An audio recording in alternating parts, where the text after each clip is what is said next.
Senator Biden, thank you again for taking the time to join with us today. First question I have is from Lisa Thompson of North Salem, New Hampshire. She asked, this past March, the United Nations made open for signature a brand new convention that establishes rights for people with disabilities around the world. Would you work to have it signed and ratified in the U.S. if elected president? The answer is yes, and as chairman of the Foreign Relations Committee, I will do that. But I warn you, think about this. There are 106, almost 154 nations, I believe, already signed a similar convention relating to equal treatment of women. We're one of the few nations that still hasn't signed it. And we wonder why. We wonder why. We have lost the sense in the world that somehow we're that shining city on the hill. We wonder why. These things matter. I would strongly support it, and as chairman of the committee, I will push it.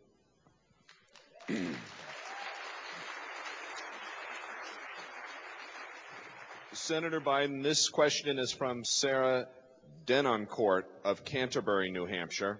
She asks, as president, what would you do to increase the availability of affordable, accessible, integrated housing? I would significantly increase the budget. Look, this administration has, for the last 6 years, had an all-out assault on any form of public or assisted housing, whether it's Section 8 housing, whether it's Section 811 housing, or whether or not it is housing for whether it's not low-income housing. We have to provide. You want to use the tax code to promote activity that is in our interest.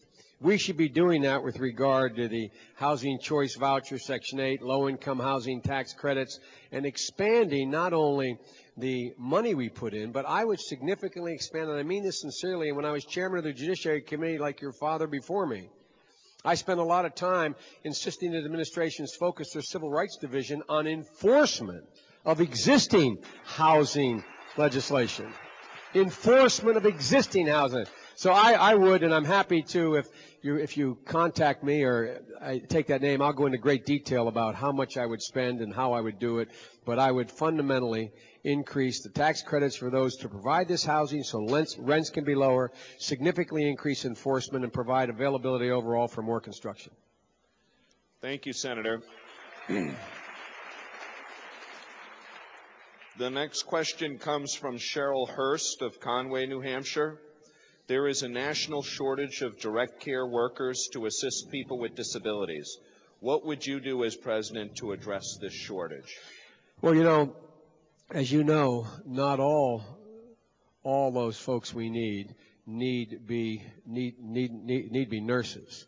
But the truth is, folks, we have a shortage of nurses, about 100,000 shortage of nurses. I've introduced with Patty Murray a piece of legislation to provide 100,000 new nurses, but the logjam here is not that people don't want to be nurses. There's not enough nursing schools. There's not enough folks with their doctorate degrees to provide for graduate studies as well as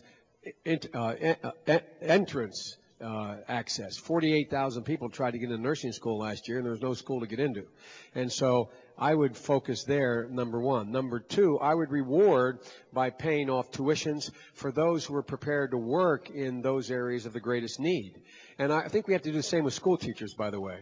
We are way understaffed in our schools. We have overcrowded classrooms. I've also proposed, I'm kind of hung on 100,000 here because I'm the guy that did the 100,000 cops legislation, but to provide for another 100,000 teachers, the purpose mainly being to provide for smaller classes. Smaller classes give better access to our children with disability who have cognitive capabilities that are normal or exceed the rest of their class but are left behind so often. So there are things that the kind of things I'd approach doing. We can afford it, by the way. Senator Biden, how can our community become more effective in getting our messages across to candidates for public office? Well, what you're doing now, and elect me. That's the most important thing. No, all kidding aside, any of you and a couple of you here know me.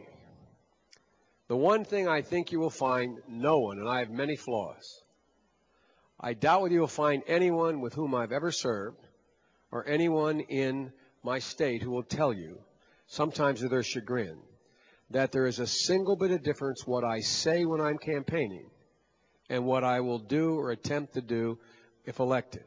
I promise you, I plan on being the education president. And what I mean by that is education for everyone. Everyone.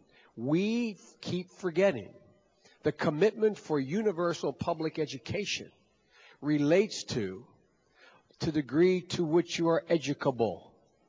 That's what it relates to. It's not just educate the kids without any problems. It's not just educate those it's easy to educate. It says educate everyone, universal. And so you'll find I will use this pulpit. I will use this pulpit to remind the American people, and they need to be reminded sometimes, because look, understandably, they're preoccupied with their daily lives, how they can put food on the table, how they keep their job, whether or not their kid like mine's going to head over to Iraq, what's going to happen to their daughter who's in a bad situation, what's going to happen. I mean, they are occupied 24 hours a day just figuring out how to deal with themselves. And it is the responsibility of a president sometimes to remind us of our better angels. Because I'm absolutely convinced the American public will respond. It's not that they aren't willing. They're not being led. They're not being reminded. They're not being encouraged. And they're not being given practical answers. We're a practical people. How to do what they want to do. And that is help. Thank you, Senator. I now have a question from Melissa Drew from Merrimack, New Hampshire. She wants to know what your thoughts are on autism. How do you think we should prevent it in the future?